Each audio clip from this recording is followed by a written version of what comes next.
Horácio Quiroga, o espectro.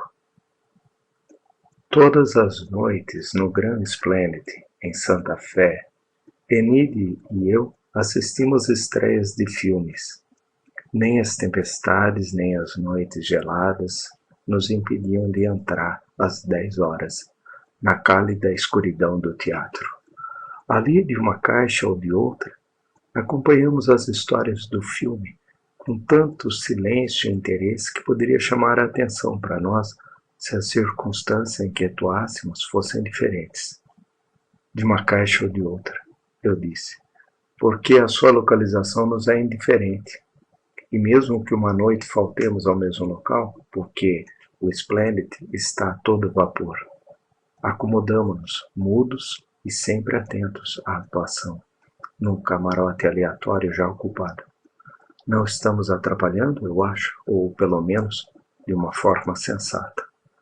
Do fundo da caixa ou entre a garota no parapeito e o namorado preso em seu pescoço, Enid e eu, separados do mundo que nos rodeia, estamos todos com os olhos voltados para a tela.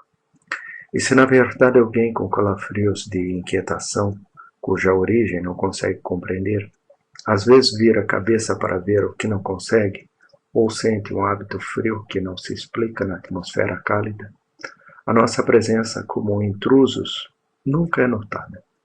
Bem, é necessário notar agora que Enid e eu estamos mortos.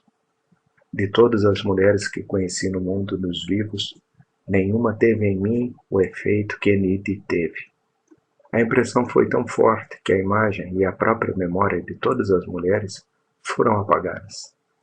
E minha alma tornou-se noite, onde surgiu uma única estrela imperecível, Enid. A mera possibilidade de seus olhos me olharem sem indiferença fez meu coração parar abruptamente.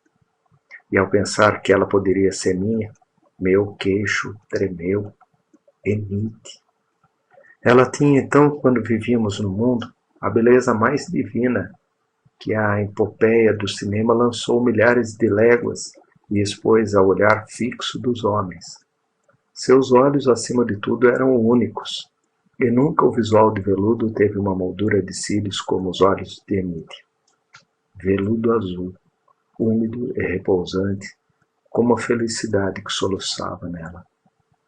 O infortúnio me colocou diante dela quando eu já era casado.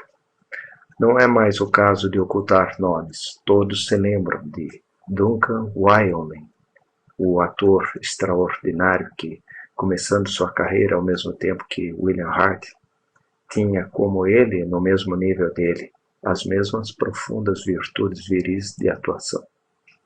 Hart deu ao cinema tudo o que poderíamos esperar dele, e ele é uma estrela cadente. Do Wyoming, por outro lado, não sabemos o que poderíamos ter visto, quando logo no início de sua breve e fantástica carreira ele criou, em contraste com o atual herói enjoativo, o tipo de rude, duro, feio, negligente, e o que quiser homem, mas um homem da cabeça aos pés, pela sobriedade, dinamismo, caráter distintivo do sexo. Hart continuou atuando e já vimos isso. Wyoming foi tirado de nós no auge de nossa era, no momento em que 2 filmes extraordinários estavam terminando, de acordo com relatos da empresa, The Westerland e Beyond What You See. Mas o encanto, a absorção de todos os sentimentos masculinos que Enid exercia sobre mim não tinha nada além de amargura. Wyoming era seu marido. Também era meu melhor amigo. Tínhamos passado 2 anos sem ver Duncan. Ele ocupado com seu trabalho no cinema. E eu com meu trabalho de literatura. Quando o encontrei novamente em Hollywood, ele já era casado. Aqui está minha esposa, disse ele, jogando-a em meus braços. E para ela, aperte bem, porque você não terá um amigo como Grant. E beijo, se quiser. Ela não me beijou, mas ao entrar em contato com seus cabelos em meu pescoço, Senti no arrepio de todos os meus nervos que nunca poderia ser irmão daquela mulher. Moramos juntos no Canadá durante 2 meses. Não é difícil de entender meu estado de espírito em relação a Enid. Mas nem com uma palavra, nem com um movimento, nem com um gesto me vendi ao Wyoming. Só ela leu em meu olhar, por mais calmo que fosse, por mais profundo que eu a desejasse. Amor, desejo, um e outro eram gêmeos em mim, afiados e mistos. Porque se eu a desejava com todas as forças da minha alma incorpórea, eu a adorava com toda a torrente do meu sangue substancial. Duncan não viu. Como eu poderia ver isso? No início do inverno voltamos para Hollywood, e Wyoming foi então atingido por um ataque de gripe que lhe custaria a vida. Ele deixou sua viúva com uma fortuna e seus filhos. Mas ele não estava tranquilo por causa da solidão em que sua esposa ficou. Não é a situação econômica, disse-me ele, mas o desamparo moral. E neste inferno do cinema, no momento de morrer, baixando eu e sua esposa no travesseiro e com voz difícil, confie-se em Grant, Enid. Enquanto você o tiver, não tema nada. E você, velho? Meu velho amigo, cuida dela. Seja irmão dele. Não prometa. Agora posso ir para o outro lado. Nada de novo na dor de Enid e na minha. 7 dias depois voltamos ao Canadá, a mesma cabana de verão onde um mês antes tínhamos visto nós 3 jantando em frente à tenda. Como então, Enid olhava agora para o fogo, envolvida pela serena atmosfera glacial, enquanto eu, de pé, a contemplava. E Duncan não existia mais. Devo dizer, na morte de Wyoming, não vi nada além da libertação da terrível águia aprisionada em nossos corações, que é o desejo de ter uma mulher ao nosso lado que não possa ser tocada. Eu tinha sido o melhor amigo de Wyoming, e enquanto ele viveu, a águia não desejou seu sangue. Foi alimentado, eu o alimentei com meu próprio. Mas algo mais consistente do que uma sombra surgiu entre ele e eu. Sua esposa foi, enquanto ele viveu, teria sido, para sempre, intangível para mim. Mas ele havia morrido. Wyoming não poderia exigir de mim o sacrifício da vida em que acabara de falhar. E Enid era minha vida, meu futuro, meu fôlego, meu desejo de viver, que ninguém, nem mesmo Duncan, meu próximo amigo mais falecido, poderia me negar. Ele cuida dela, sim, mas dando-lhe o que lhe tirou quando perdeu a vez, a adoração de uma vida inteira consagrada a ela. Durante 2 meses ao seu lado, dia e noite, cuidei dela como um irmão. Mas no terceiro, eu caí aos seus pés. Enid olhou para mim imóvel e certamente os últimos momentos do Wyoming vieram à sua memória porque ela me rejeitou violentamente. Mas não terei a cabeça da saia dela. Eu te amo, Enid. Eu disse a ela. Sem você eu morro. Você, Guilherme, ela murmurou. É horrível ouvir você dizer isso. Se você quiser, respondi, mas eu te amo imensamente. Cala a boca, cala essa boca. Eu sempre te amei. Você já sabe. Não sei. Sim, você sabe. Enid sempre me afastava e eu resistia com a cabeça entre os joelhos dela. Diga-me que você sabia. Não, cala a boca. Estamos profanando. Diga-me que você sabia. Guilherme, apenas me diga que você sabia que eu sempre te amei. Seus braços desistiram de cansaço e eu levantei a cabeça. Encontrei seus olhos instantaneamente, por um único momento, antes de Enid cair de joelhos e chorar.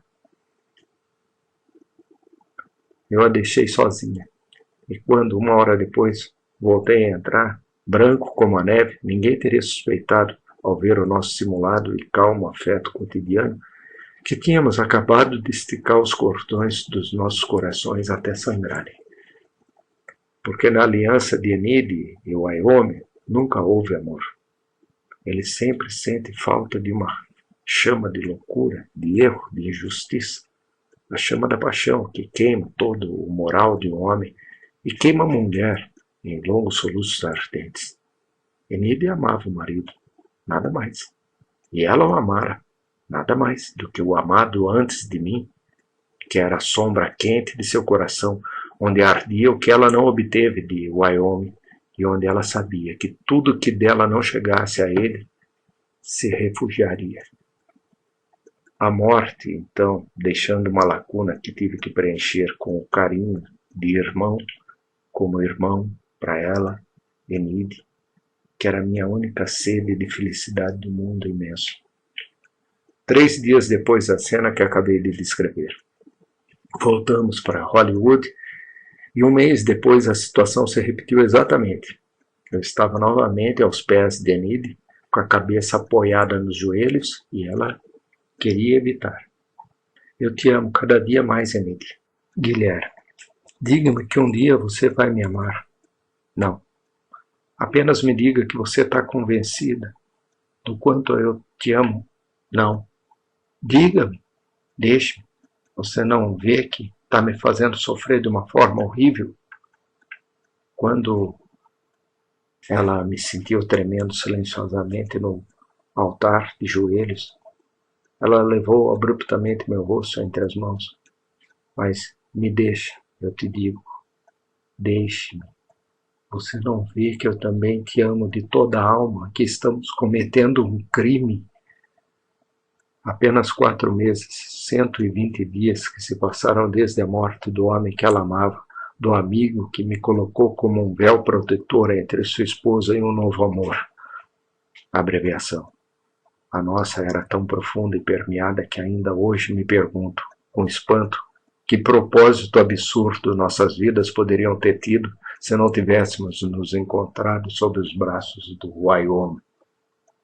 Uma noite, estávamos em Nova York. Descobri que finalmente estava sendo exibido El Páramo, um dos 2 filmes de que falei e cuja estreia era aguardada com grande expectativa. Eu também tive o maior interesse em vê-lo e propus-o a Enid. Por que não? Olhamos um para o outro por um longo tempo, uma eternidade de silêncio, durante a qual a memória galopou para trás entre neve caindo e rostos agonizantes. Mas o olhar de Enid era a própria vida, e entre o veludo úmido dos seus olhos e os meus não havia nada além da alegria convulsiva de nos adorar, e nada mais. Fomos ao Metrópole e, da penumbra avermelhada do camarote, vimos aparecer Duncan Wyoming, enorme e com o rosto mais branco do que no momento da morte. Senti o braço de Enid tremer sobre minha mão. Duncan. Seus próprios gestos eram esses. Seu mesmo sorriso confiante estava em seus lábios. Foi sua mesma figura energética que deslizou para a tela. E a 20 metros de distância dele era sua própria esposa que estava sob os dedos de seu amigo próximo. Enquanto a sala estava escura, nem Enid nem eu dissemos uma palavra ou paramos de olhar por um momento. Longas lágrimas correram por seu rosto e ela sorriu para mim. Ela sorriu para mim sem tentar esconder as lágrimas de mim. Sim, eu entendo, meu amor. Murmurei com os lábios na ponta do pelo dela, e sendo um detalhe escuro de seu traje, era também toda a sua pessoa idolatrada. Eu entendo, mas não vamos desistir, sim. Assim esqueceremos. E a resposta, Enid, sempre sorrindo para mim, agarrou silenciosamente meu pescoço. Na noite seguinte voltamos. O que devemos esquecer? A presença do outro, vibrante no feixe de luz, que o transportou para a tela pulsante da vida. seu desconhecimento da situação, sua confiança na esposa e no amigo, foi exatamente com isso que tivemos que nos acostumar. Noite após noite, sempre atentos aos personagens. Assistimos ao sucesso crescente de El Páramo. A atuação do Wyoming foi marcante, se desenrolou em um drama de energia brutal. Uma pequena parte nas florestas do Canadá e o restante na própria Nova York. A situação central foi uma cena em que Wyoming, ferido em uma briga com um homem, de repente tem a revelação do amor de sua esposa por aquele homem, a quem ele acaba de matar por outros motivos que não esse amor. Wyoming acabara de amarrar um lenço na testa, e deitado no sofá, ainda ofegante de cansado, presenciou o desespero da esposa diante do cadáver do amante. Raramente a revelação do colapso, da desolação e do ódio surgiu no rosto humano com uma clareza mais violenta do que naquela circunstância aos olhos do Wyoming. A direção do filme havia espremido aquele prodígio de expressão ao ponto de tortura, e a cena durou uma infinidade de segundos, quando apenas um bastava para mostrar em brasa a crise de um coração naquele estado. Enid e eu, juntos imóveis na escuridão, admirávamos como ninguém nosso amigo morto, cujos cílios quase nos tocaram quando Wyoming veio do fundo para preencher sozinho a tela. E quando ele voltou a ampliar a cena do conjunto, a sala inteira pareceu se estender em perspectiva. E Enid e eu, com uma leve vertigem desse jogo, ainda sentíamos o toque do cabelo de Duncan que nos havia tocado. Por que continuamos indo para a metrópole? Que desvio de nossas consciências nos levou lá, noite após noite, para encharcar de sangue nosso amor imaculado? Que presságio nos arrastou como sonâmbulos diante de uma acusação alucinante que não nos era dirigida, já que os olhos de Wyoming estavam voltados para o outro lado? Para onde eles estavam olhando? Não sei onde. Para alguma caixa à nossa esquerda. Mas uma noite eu notei, senti na raiz dos cabelos, que os olhos se voltavam para nós. Enid também deve ter notado, porque eu senti o tremor profundo dos seus ombros sobre minha mão. Existem leis naturais, princípios físicos, que nos ensinam como a magia fria é a dos espectros fotográficos dançando na tela, imitando nos mais íntimos detalhes uma vida que se perdeu. Essa alucinação em preto e branco é apenas a persistência congelada de um instante, o alívio imutável de um segundo vital. Seria mais fácil vermos ao nosso lado um morto que sai da sepultura para nos acompanhar do que perceber a menor mudança na face lívida de um filme. Perfeitamente. Mas apesar das leis e dos princípios, Wyoming estava nos observando. Se para o quarto de Westerland fosse uma ficção novelística e Wyoming vivia apenas por causa de uma ironia da luz, se nada mais fosse do que uma frente de chapa elétrica sem laterais nem fundo para nós, Wyoming, Enid e eu, a cena filmada vivia descaradamente, mas não na tela, mas em uma caixa onde nosso amor inocente se transformava em numa monstruosa infidelidade ao marido vivo. Farsa do ator, Duncan fingiu odiar aquela pintura de The Wasteland. Não, houve a revelação brutal. A terna esposa e o amigo íntimo no teatro, rindo, de cabeças juntas, da confiança neles depositada. Mas não rimos, porque noite após noite, caixa após caixa, o olhar se voltava cada vez mais para nós. Ainda falta um pouquinho, disse a mim mesmo. Amanhã será, Enid pensou.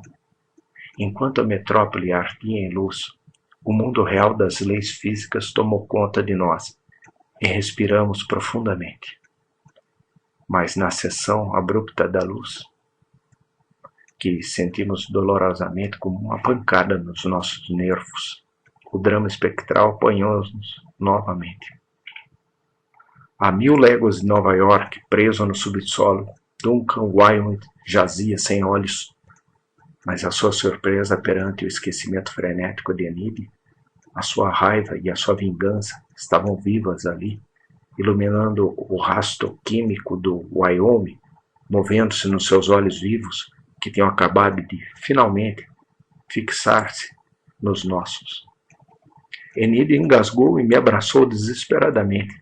Guilherme, cala a boca, por favor. Agora ele só tirou uma perna do sofá. Senti a pele das minhas costas arrepiar e eu olhei. Com a lentidão de uma fera e os olhos fixos em nós, Wyman levantou-se do sofá. Enid e eu o vimos se levantar, avançar em nossa direção pelo fundo da cena. Chegar ao primeiro plano monstruoso. Um olhar ofuscante nos cegou, ao mesmo tempo em que Enid soltou um grito. A fita tinha acabado de queimar. Mas na sala iluminada todas as cabeças estavam voltadas para nós. Alguns sentaram-se em seus assentos para ver o que estava acontecendo. A senhora está doente? Aparece uma mulher morta, disse alguém na plateia.